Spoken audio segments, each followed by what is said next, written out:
Welcome to the Software People Stories. I'm Shiv. I'm Chitra, And I'm Gayatri. We bring you interesting, untold stories of people. associated with the creation Or consumption of software-based solutions. You'll hear stories of what worked. and sometimes what didn't, You will also hear very personal experiences. and insights that would trigger your thoughts. And inspire you to do even greater things.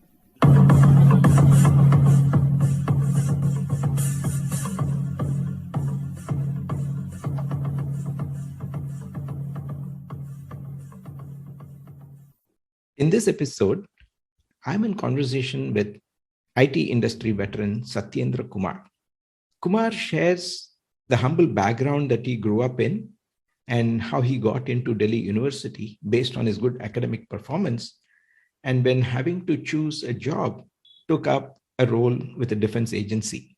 And after many years and getting into senior positions, deciding to leave his job and getting into consulting and quality. His early experience in setting up the Tata Business Excellence model for the Tata Group, as well as working with different business units in different domains, giving him a well-rounded perspective. Switching to an IT organization before joining and spending 14 years at Infosys, how learning comes naturally to him, particularly entering into new and challenging environments, and how he gains confidence about being able to do anything, even amidst uncertainty. He shares his thoughts on scaling and how implementing organization-wide initiatives, as well as growing teams, has helped. He also talks about his own personal leadership style that has changed over the years, emphasizing more on delegation and trusting the team. Just as we get into talking about his thoughts on Agile and his experience and perspectives, we run out of time for this conversation, and more of that in the next episode.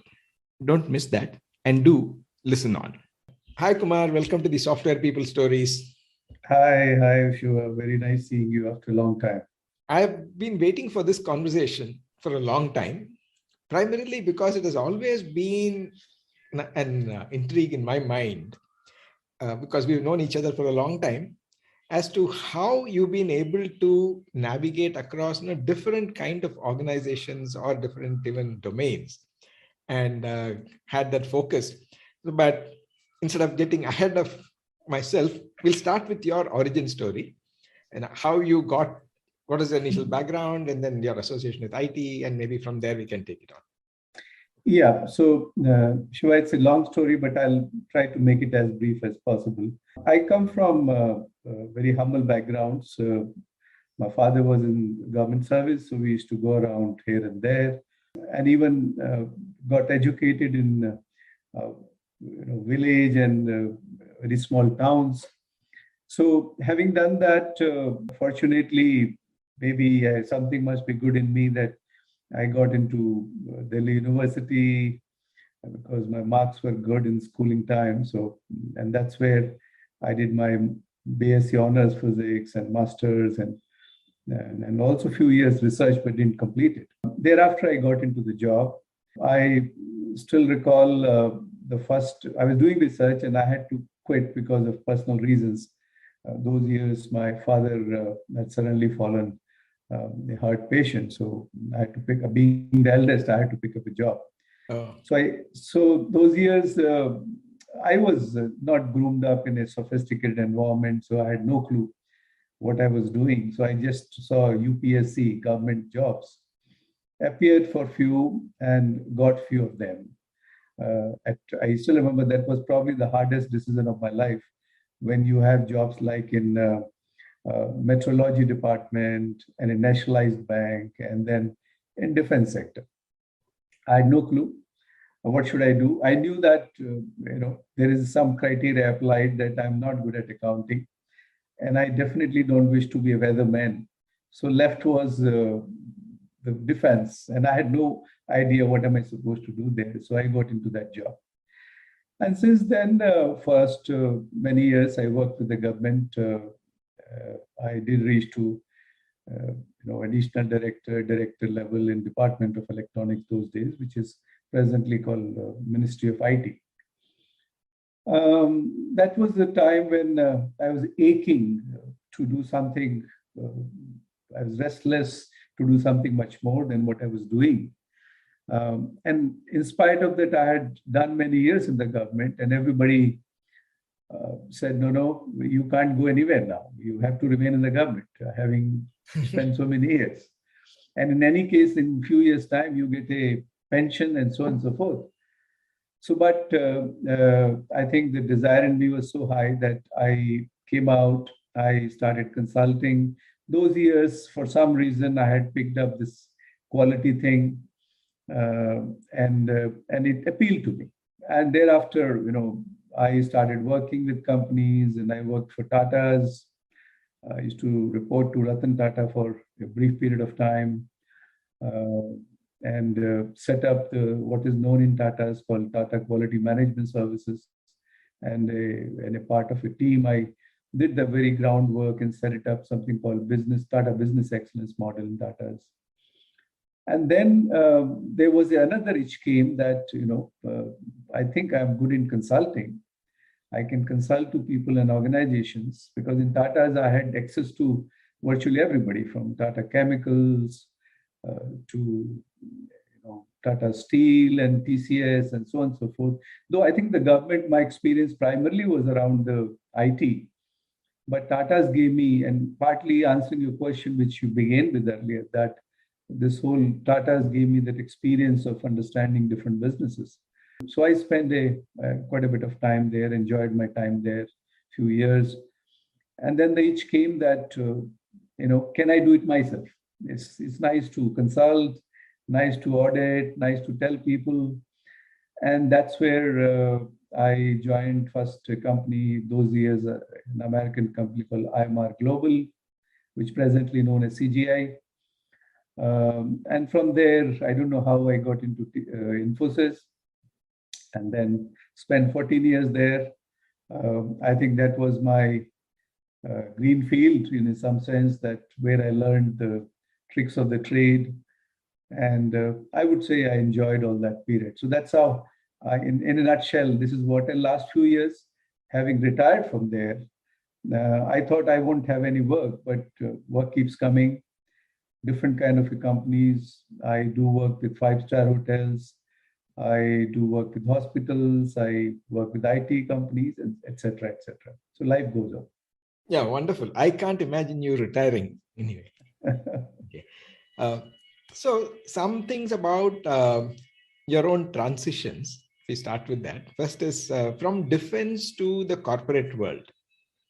What kind of adjustment was needed, or how did you accept it, or how did you get blended? I think I can talk about it for hours together, because I mentioned to you I'm finishing a book, and part of that book, one chapter. I think learning came to me in life from early days, because when you're brought up in schools in villages and towns, and I was suddenly thrown to Delhi University, I didn't know what these guys are and what they talk, and they used to talk some books and novels and all that, and I had no idea. So I was always challenged in my life at different stages, and that naturally came to me to learn from that, to face it and learn from that. So every time, even in the government sector, I think I was very lucky that I was given everything I wanted. And with a lot of, I can say with a whole lot of confidence that the kind of work I did in Department of Electronics those days, probably I never did it even in the corporate sector. So somewhere that facing challenges, and here comes the other thing which helped me throughout my life, the confidence. That early years of appreciation, early years of recognitions in life gave me a confidence that you can do it. You can do anything you want to do. And I'm a believer that in general in life, you may be the greatest of the experts, but the world is uncertain, markets are uncertain, organizations are uncertain. And a large part of what we do there goes because we have the confidence, because nothing is certain. So I think that in me, inbuilt in me, and when in the corporate world, I felt I have done well, and a realization that probably I can do. I mean, there was a time, I still remember when the switch happened. In Seeps, Bombay, I was consulting virtually to every company from Silverline to Datamatics to Citibank to Gulf Computer, you name it. I mean, Tata, of course, you would remember your earlier organization. Yeah, Tata Burrows at that time. At that time, and then Tata Unisys. Tata Unisys. So even that time, I was a consultant to them as well, Tata Unisys. So that confidence told me that I need to switch. I need to do something more than what I'm doing. And people were appreciating me. And that's how that desire in me, though the resistances were very, very high. I can tell you, when in Bombay, a government has given me a 4-bedroom apartment at Nepean Sea Road and a driver and a car, and leaving that and going 40 kilometers away, if you know Bombay, to a place called Bhayandar with a 1-bedroom apartment. My whole family revolted. What is this guy trying to do? But then the desire in me was so strong, they all reconciled with time. That's how these decisions were tough. But I think these were some of the best decisions of my life. Extending that, when you said that from Nepean Sea Road to Bhayandar, from a large apartment to a smaller one and all that, in your career, you actually handle scale, small to large. Yeah. So how has that been? First, in terms of even being comfortable thinking scale and then deploying at scale. Yeah, so I think very good question, Shiva, that when I joined Infosys, early years when it was around 99, 2000, and company was growing leaps and bounds.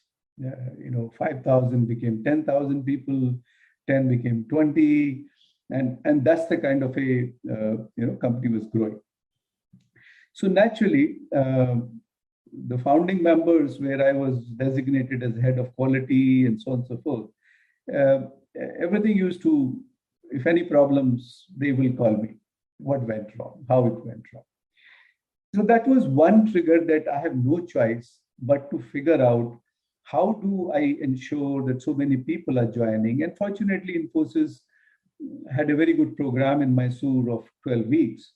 So I piggybacked that program for 2-3 weeks, and they allowed me, besides they teach technology and languages, that let's talk to them processes, let's talk to them, simple work breakdown, let's talk, so that subsequently there are lesser problems in the system and I get a better bandwidth to do something else. So that the fundamentally proactively trying to deal with situations, because they were forced on me. I had no choice, absolutely. So I had to figure out how do we, I had to find out people, that in quality department, nobody wanted to come to quality department. I had some 10, 15 people when I joined them. And when I left Infosys in 2014, I had a department of 700 people, globally at different locations, etc., for all the businesses. But that time, early times, finding people was another big challenge. But I knew this, that there is no way I can handle it unless I have the right people. And since people were not coming, so 2 things I did, and this is something I till date, I remember those experiences, that I recruited people from non-IT industry. People who were working in quality with 5-7 years of experience, so age group of about 28, kind of matured guys. We recruited 30 people in the company. And I sent them, management was very kind to me, for a 6 months training on languages and project management to Mysore. No work. No work. Just this training at Mysore. It was a tough convincing those years, Nandan and Chris and Shipulal, but they agreed. Believe me, after the trainings, 1/3 of them left for another IT companies, But the rest who remain there, till date, I think lots of people are still there and they run the quality function there. So that was one very good experiment to scale it up. Secondly, I persuaded the management that the people who want to come to quality function from, but they must be minimum project manager. I never wanted the youngsters there because they don't know how tools and techniques of and how to really develop the software. But they should be given additional weightages for 2 years stint when they are considered for promotions for the next levels. I could convince them, they agreed.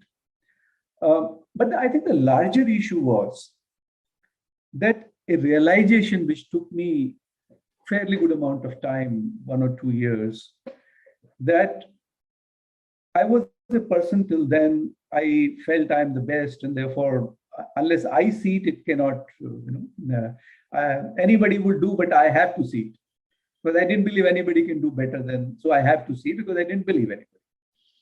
And that was a big constraint in me. And I find today, a lot of people get stuck because of that they don't think that their juniors can handle it. Everything has to go through them. But at that point of a time, this realization that if I have to do many things in the company, there are so many issues, problems, challenges, and companies growing, then I have to believe in people. There's no other way. I have to handhold them. I have to, accountability is mine. So I think that transition was probably the giving empowerment to people was probably one of the best things I ever did, because I could then thereafter build a very good team. I tell you, again, an example comes to my mind. Many of my direct reports, early years, tendency was they will want to talk to me every evening or every second day, because many bosses encourage that what's happening operationally. So they'll call me from wherever, Chennai or Odisha or somewhere, and hey Kumar, what's going on? And this is what happened. Some stories to sort of connect with me, and many bosses do like it, knowing operationally. I used to have this, if the guy is new, I'll handhold him for some time, for a month or two. But I used to tell them very clearly that you have been hired, you're a competent guy to do your job yourself, take your decisions. Okay, I am with you. You come to me only if you find difficulty in handling it. You will not be able to handle, come to me, I'll help you out. Okay. Otherwise, I'll just review your work either monthly or quarterly.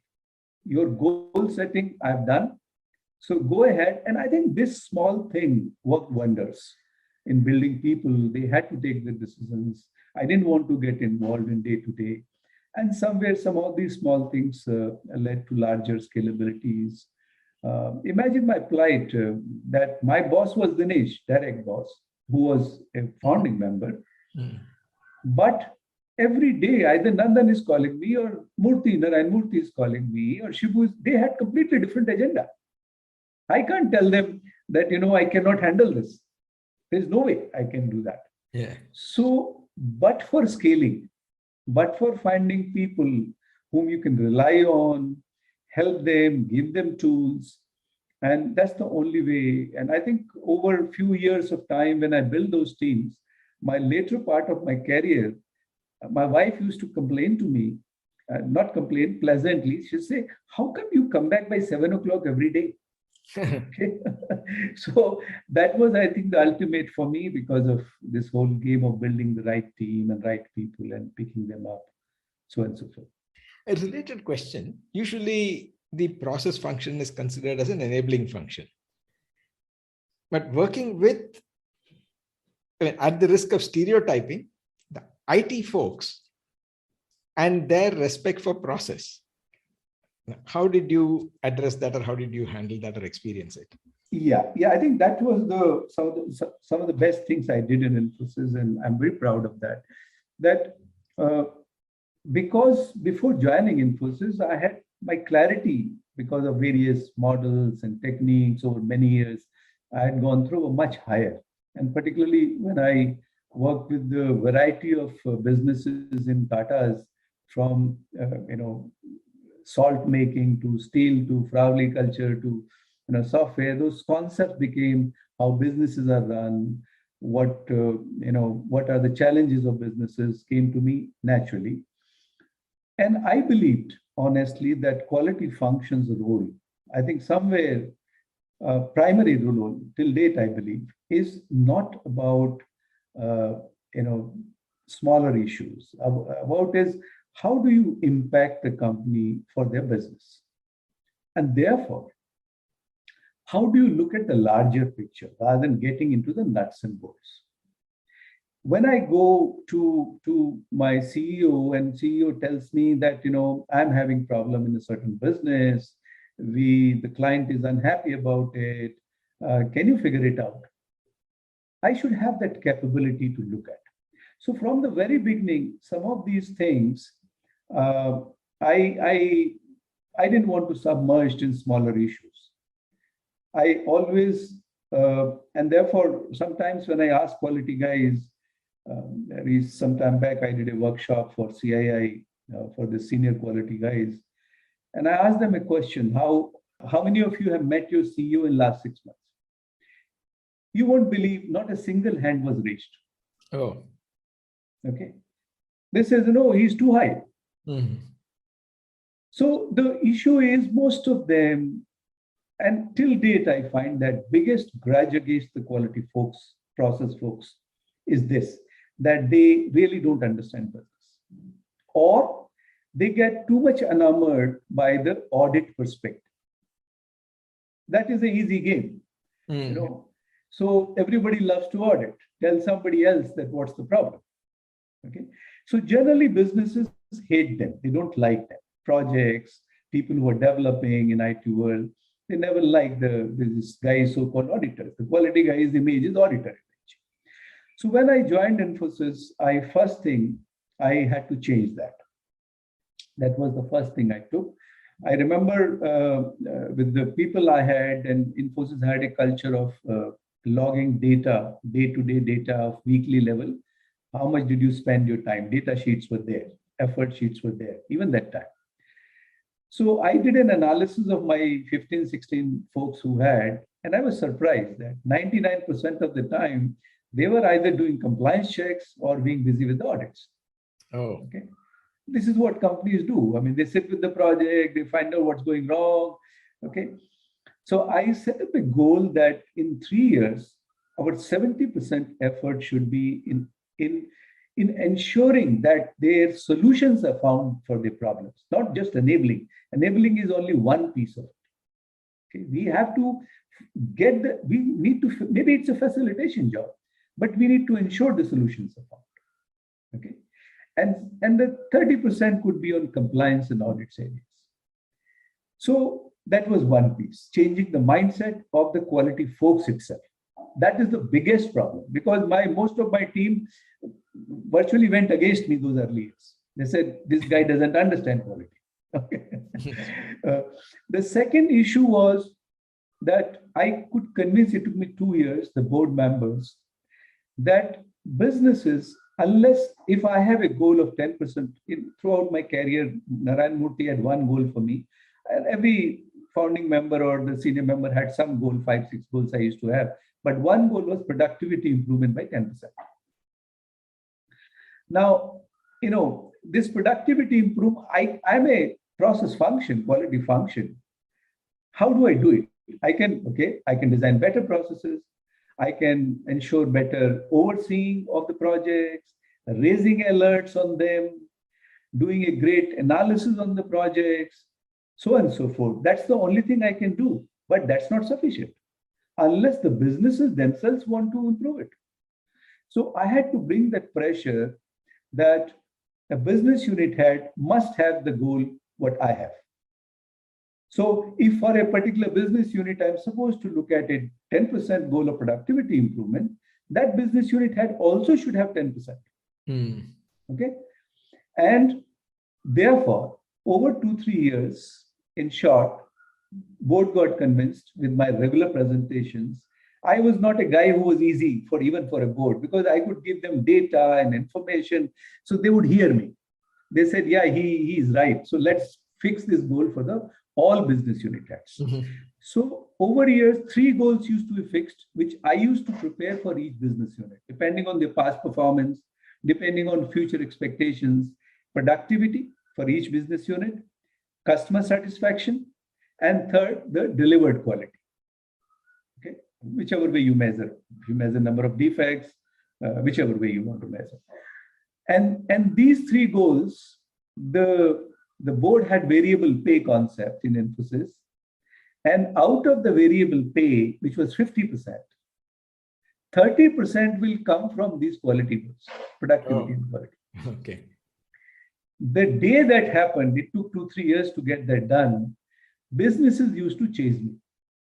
Okay, that help us. Okay, and naturally, when you start collaborating with each other, you find better solutions. You find better approaches to handle, not just on the surface, but you look at why something is happening. And I think those were the breakthroughs. That's where I could work very well with the businesses, and I got a lot of respect from them. Yeah, that's a great example of, we keep saying for collaboration, one of the essential requirements is shared goals, right? Yeah, it's a very nice example. The other thing that you mentioned about scaling your own team, as well as when you're sharing these goals and so on, in a way, it is letting go of some of the control and then giving the empowerment. Okay. In the past, we have had discussions on this approach called Agile, which also stresses on team empowerment and then taking ownership and so on. So we haven't spoken about it for a while. If you can share your perspectives on that and whether anything has changed over the years.